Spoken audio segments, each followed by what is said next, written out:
Disturbing surveillance video obtained by NBC6 shows bullets flying in broad daylight just outside of this corner store near Northwest 18th Avenue and Northwest 64th Street. Police say it all started as a drive-by shooting.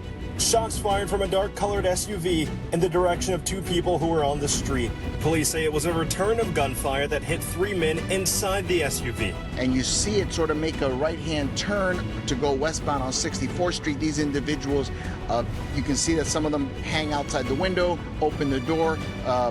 They open the door a little bit and they open fire towards the people that were standing there. And that's when there was an exchange of gunfire. Police interviewing a detained individual and reviewing nearby surveillance video.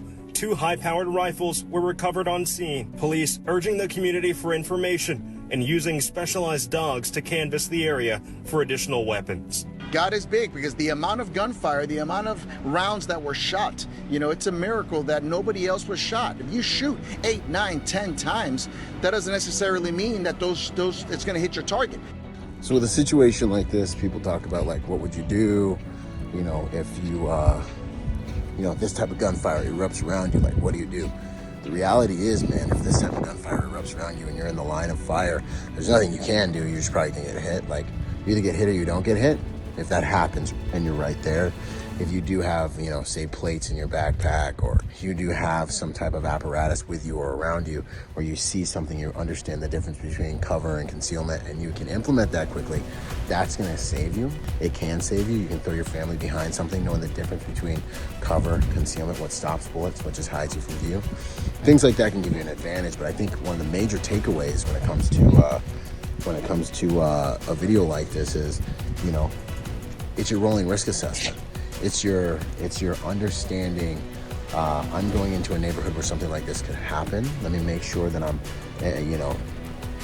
red, yellow, green, make sure I'm like at a yellow, orange while I'm in this neighborhood, recognizing that guy by the dumpster and then being like, yo, looks like something's about to pop off. Let me stop, let me back up, let me turn down a different street.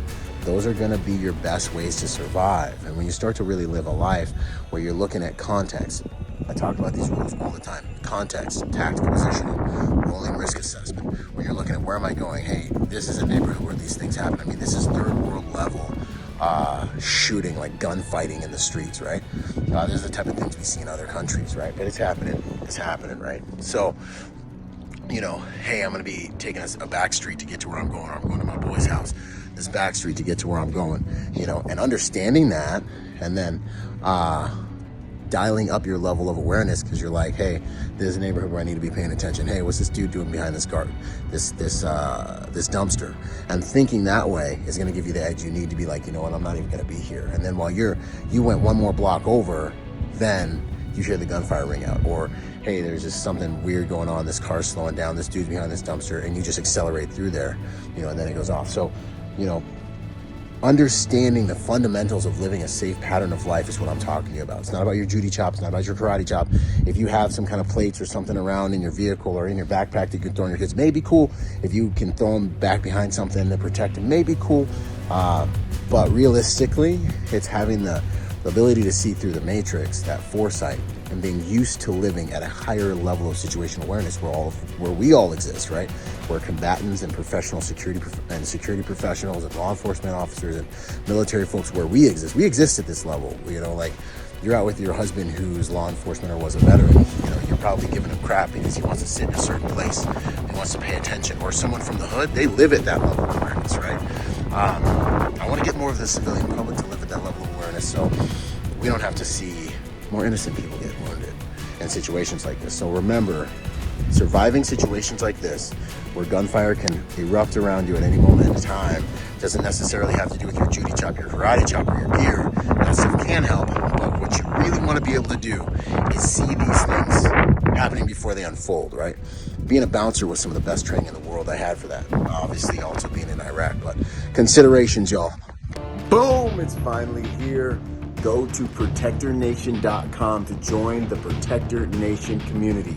Learn online and become part of our Protector Nation family. I look forward to seeing you guys there, and for us all to join forces to make the world a safer place by helping good people to become more dangerous. I'll see you there, and until then, Be peaceful, but not harmless.